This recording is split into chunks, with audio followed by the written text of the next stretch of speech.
Good morning friend, कैसे हैं आप लोग।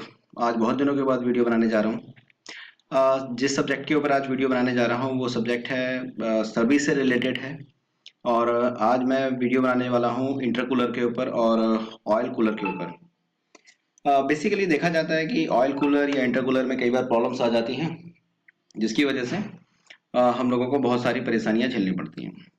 तो आइए पहले इंटरकूलर के बारे में बात करते हैं। एक थोड़ा सा मैंने डायग्राम के जरिए समझाने की कोशिश करी है कि इंटरकूलर कौन सी जगह लगा होता है। तो बेसिकली जो इंटरकूलर यूज किया जाता है वो यूज किया जाता है टर्बो के लिए। तो टर्बो किसी भी प्रकार का भी हो उसके लिए हमें इंटरकूलर की जरूरत पड़ती है, इसलिए पड़ती है क्योंकि जो टर्बो होता है वो इम्पेलर या कंप्रेसर साइड से एयर को, फ्रेश एयर को अच्छी मात्रा में कंप्रेस करता है। जब टर्बो बहुत अच्छी मात्रा में कंप्रेस करेगा हवा को, तो हवा जो होती है वो कंप्रेस होने की वजह से गर्म हो जाती है। उसको ठंडा करने के लिए हम लोगों को इंटरकूलर की जरूरत पड़ती है। तो इंटरकूलर में कभी कभी प्रॉब्लम आ जाती है, वो प्रॉब्लम क्या होती है वो बता देता हूँ। बेसिकली देखा जाता है कि जो टरबाइन होती है, टरबाइन के इस पोर्शन में अगर आप देखेंगे, मैं आपको दिखा पा रहा हूँ यहाँ पे, आप कर्सर को देखिए। इस जगह पे हमारा जो है फ्रेश एयर आएगी और इधर से एग्जॉस्ट गैसेस की मदद से हम टरबाइन को घुमाएंगे। तो बीच में टरबाइन और जो इम्पेलर होता है, कंप्रेसर होता है, वो एक शाफ्ट के जरिए जुड़ा होता है। और इस शाफ्ट के ऊपर इस जगह पे एक ऑयल गैलरी होती है छोटी सी, जिसमें ऑयल ड्रिप करती रहती है। ऑयल गैलरी, ऑयल जो है इस जगह पे ड्रिप इसलिए करती है ताकि जो है ये लुब्रिकेशन बना रहे और सॉफ्ट में लुब्रिकेशन की वजह से ये स्टक ना हो जाए, क्योंकि कई बार टरबाइन की स्पीड जो होती है वो 2 लाख आरपीएम तक भी चली जाती है, इससे ज्यादा भी चली जाती है, जिसकी वजह से ये अधिक आरपीएम पे अगर ड्राई रन करेगा तो उस कंडीशन में यहाँ पे स्टक कर जाएगा। तो उससे बचने के लिए हम ऑयल लुब्रिकेशन इस जगह पे देते हैं। लेकिन कई बार क्या होता है, इन दोनों जगह पे सील कट जाती है दोनों चैम्बर की, या इस जगह पे फ्रिक्शन बढ़ने की वजह से, ड्राई चलने की वजह से, या ऑयल जो है ड्राई चलने की वजह से, या कई बार हम लोग गाड़ी बंद करते हैं उस टाइम पे एक्सीलरेशन देके बंद करते हैं, कुछ रीजन ये भी होते हैं जिसकी वजह से यहाँ पे सील कट जाती है और इसमें ये वाली प्ले आ जाती है, इस तरह की प्ले आ जाएगी। इस तरह की प्ले आने की वजह से क्या होता है कि ऑयल जो होता है या तो इस तरफ जाएगा या इस तरफ जाएगा। अगर वो इंटरकूलर की तरफ ऑयल जाता है तो उस कंडीशन में बहुत तेजी से ऑयल जो है वो इंटरकूलर में जमा होने लग जाता है, जिसकी वजह से इंटरकूलर के अंदर ऑयल बहुत अधिक मात्रा में भर जाता है। आजकल देखा जाता है इंडियन रोड्स के ऊपर या इंडियन रोड्स में जो गाड़ियां चल रही हैं उनमें इंटरकूलर की एक कॉमन प्रॉब्लम आती है, ऑयल कंजप्शन की। सॉरी, इंटरकूलर की नहीं, इंजन की एक प्रॉब्लम आती है, ऑयल कंजप्शन हाई। लेकिन एग्जैक्टली वो जो इंजन ऑयल जाता है वो इंटरकूलर तक पहुंच जाता है और जाने अनजाने वो इंटरकूलर से होता हुआ फ्रेश एयर के साथ में मिक्स होके वेपर फॉर्म में, स्प्रे फॉर्म में कंबशन चैम्बर तक जलना शुरू हो जाता है। तो ये देखा जाए तो एक मेजर प्रॉब्लम है, क्योंकि कई बार देखा जाता है 25-30 हजार चलने के बाद ही इंटरकूलर में ये प्रॉब्लम आनी शुरू हो जाती है। वैसे तो देखा जाए तो 1 लाख किलोमीटर के बाद ही प्रॉब्लम आती है, लेकिन कभी कभी ये जल्दी भी आ जाती है। अगर ये प्रॉब्लम जल्दी आ रही है तो आपको इंटरकूलर चेक करना चाहिए कि इंटरकूलर में ऑयल कितना है। तो यहाँ से इसको डिसमेंटल करिए, इस जगह से क्लैंप के साथ जुड़ा होगा हॉस के साथ में, हॉस को निकालिए, क्लैंप को निकालिए और इसको ओपन करिए। इसमें से ऑयल की मात्रा काउंट करिए कितनी है, और एक मात्रा काउंट करिए इंजन ऑयल में ऑयल कितना है, पता चल जाएगा कितना कम हुआ है। तो एक तो तरीका ये है चेक करने का। उसके बाद ये देखिए ऑयल आ कहाँ से रहा है। ऑयल आने के पीछे एक रीजन होता है कि आप बताया था कि यहाँ पे लुब्रिकेशन की वजह से सील कट जाती है, कम होने की वजह से। तो यहाँ पे क्या है, ऑयल की सील कट गई है, तो आपको टरबाइन भी खोलनी पड़ेगी। टर्बो खोल के चेक करिए कि इसमें प्ले कितनी है। इसको दोनों तरफ से पकड़ के इसको हिलाइए शाफ्ट को, आपको प्ले नजर आ जाएगी, ऑयल लुब्रिकेशन का भी हो जाएगा।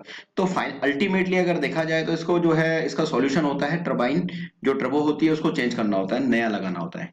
अदरवाइज सेम पोजीशन बनी रहेगी और हर 15,000 20,000 में ऑयल कंजप्शन हाई होता चला जाएगा और सील ज्यादा डैमेज होगी तो ऑयल ज्यादा यहाँ तक पहुंचेगा, क्योंकि इसकी स्पीड ज्यादा होती है। तो अल्टीमेटली हमें जो है टर्बो चेंज करना पड़ता है। ये तो सॉल्यूशन है आपके इंटरकूलर का। उसके अलावा इंटरकूलर में और क्या प्रॉब्लम आ सकती है, कई बार ये डैमेज हो जाता है, चोट आगे लगा होता है गाड़ी के कंडेंसर के साथ में, बगल में लगा होता है, तो अगर इस पे कंकड़ पत्थर लग जाएगा तो इसकी फिन्स एल्यूमिनियम की होती है, वो डैमेज हो जाती है, या पाइपलाइन डैमेज हो जाती है, जिसकी वजह से भी लीकेज शुरू हो जाती है। तो ऑयल कई बार यहाँ इन जगहों से भी ड्रिप करता है, या यहाँ से फ्रेश एयर भी लीक करती है। फ्रेश एयर लीक करेगी तो इंजन की परफॉर्मेंस कम हो जाएगी, पिकअप कम हो जाएगा। उसके अलावा अगर ऑयल यहाँ तक पहुंच रहा है तो व्हाइट स्मोक देगा। ब्लैक स्मोक हल्का होगा लेकिन व्हाइट स्मोक ज्यादा होगा, इनिशियल टाइम पे ये ज्यादा रहता है। अदर टाइम में फील नहीं होता क्योंकि गाड़ी चलाते समय दिखेगा नहीं, लेकिन कंजम्पशन कंटिन्यूअसली करता रहेगा। तो ये कॉमन प्रॉब्लम इसमें देखी जाती है। ठीक है। अभी नेक्स्ट चैप्टर पे चलते हैं, एक मिनट रुकिए। हाँ जी, कॉमन इंडिकेशन मैंने आपको बता दी है। हाई इंजन ऑयल कंजप्शन रहेगा, हाई वाइट स्मोक रहेगा, ड्रॉप इंजन ऑयल जो है इंजन की पावर ड्रॉप हो जाएगी, क्योंकि अगर लीकेज होगी एयर तो उस कंडीशन में इंजन की पावर लॉस होगी, क्योंकि टर्बो से जो पावर मिल रही थी वो नहीं मिल पाएगी। फ्यूल कंजप्शन भी बढ़ सकता है उस कंडीशन में, क्योंकि जो है अगर एयर प्रॉपर नहीं जाएगी तो फ्यूल की मात्रा ज़्यादा जानी चाहिए उस कंडीशन में, क्योंकि बैलेंस करने के लिए फ्यूल ज़्यादा जाएगा, स्मोक बढ़ी जाएगा। इंटरकूलर क्लॉक्ड हो जाता है, ये भी एक प्रॉब्लम होती है। ठीक है, तो ये इंटरकूलर आपको दिखा रखा है मैंने, एक डायग्राम के जरिए दिखाने की कोशिश करी, कुछ इस प्रकार का इंटरकूलर होता है और फ्रंट ग्रिल की तरफ लगा होता है। अब आ जाते हैं हम लोग oil cooler. Basically oil cooler अधिकतर गाड़ियों में इसी प्रकार का होता है, या किसी में गोल भी हो सकता है, अलग अलग शेप में हो सकता है, लेकिन इंटरकूलर सॉरी ऑयल कूलर का जो पर्पस होता है वो ऑयल को ठंडा करना होता है, इंजन के ऑयल को ठंडा करना होता है। एक चीज ध्यान देने वाली है कि ऑयल कूलर के अंदर 4 होल होते हैं, दो तरह की गैलरी होती हैं।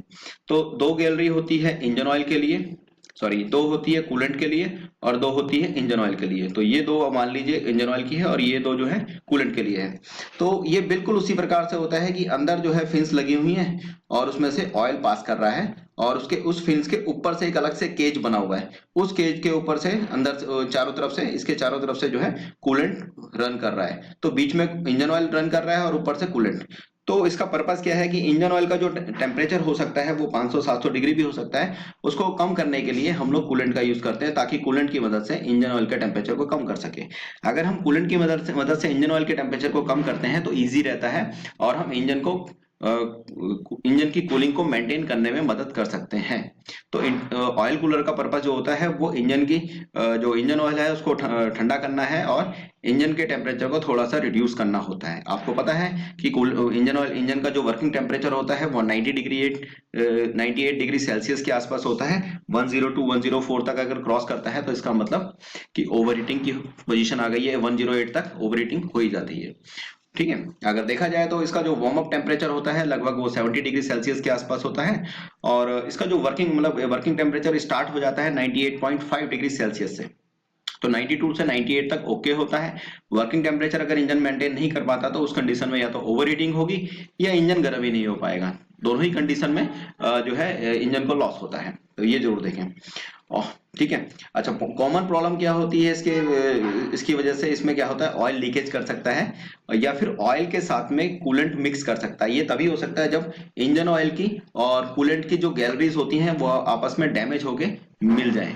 तो मिलने की वजह से क्या होता है, जो इंजन ऑयल होगा और कूलेंट होगा वो मिक्स हो जाएगा, और इसका सबसे बढ़िया इंडिकेशन होता है वो आपको आसानी से नजर आएगा। जो रिजर्वायर बोतल होती है, कूलेंट की जो बोतल होती है, उसका जब ढक्कन खोलेंगे तो उसमें आपको फील हो जाएगा कि उसमें कूलेंट और इंजन ऑयल मिक्स कर गया है। तो उसको चेक करने के बाद आप क्या कर सकते हैं, इंटरकूलर को खोलिए और इसको चेंज कर लीजिए। सबसे बढ़िया ये तरीका चेंज करने का। उसके अलावा आपको जो है सिर्फ इतने से बात नहीं चलेगी, आपको जो है इसकी लाइन भी साफ करनी पड़ेगी। तो इंटरकूलर के साथ में जो पाइपलाइन जुड़ी होती है अपनी कूलेंट वाली, उस पाइपलाइन में जो है आप पानी डाल के उसको क्लियर कर लीजिए, और दूसरी तरफ से ओपन कर लीजिएगा, यानी इसका जो दूसरा छोर जुड़ा हुआ है उसको ओपन कर लीजिएगा ताकि पानी सीधा नीचे गिर जाए। और जो इंजन ऑयल का है उसका भी आपको ऐसे ही करना होता है, उसमें आप जो है डीजल डाल के एक सिरे से डीजल डाल के दूसरे सिरे को ओपन कर दीजिए और उसको ड्रेन होने दीजिए। तो अंदर गैलरीज में जितना भी ऑयल होगा वो बाहर आ जाएगा। इसके ऊपर काम करने का सबसे आसान तरीका है कि आपको इसको रिमूव करके दोनों की गैलरीज को साफ करना पड़ेगा, एक को पानी से और एक को कूलेंट से। ठीक है, अच्छा एक मिनट रुकिए। इसके और नुकसान क्या होते हैं, इसमें हाई इंजन ऑयल कंजप्शन हो सकता है। उसके अलावा अगर ज्यादा ये अंदर सर्कुलेट कर जाता है तो इंजन को भी डैमेज कर देता है। तो उससे बचने के लिए आपको देखना पड़ेगा कि कूलेंट जो है वो जो बोतल है उसमें इंजन ऑयल की मात्रा कितनी है और कूलेंट उसमें किस मात्रा तक हो गया है, या स्लज फॉर्मेशन किस लेवल तक बना है। तो इंटरकूलर को आपको साफ करना है तो उससे फायदा नहीं है, क्योंकि इसके अंदर ऑलरेडी गैलरीज फिक्स होती हैं, उसको आप रिपेयर भी नहीं कर सकते, रिपेयरेबल नहीं होता, तो आपको ये चेंज ही करना पड़ता है। तो आज का जो टॉपिक था वो इंटरकूलर और ऑयल कूलर के ऊपर था। बेनिफिट आपको बता दिए, नुकसान भी बता दिए। तो आगे आप जो है एक नया वीडियो के लिए तैयार रहिएगा। धन्यवाद।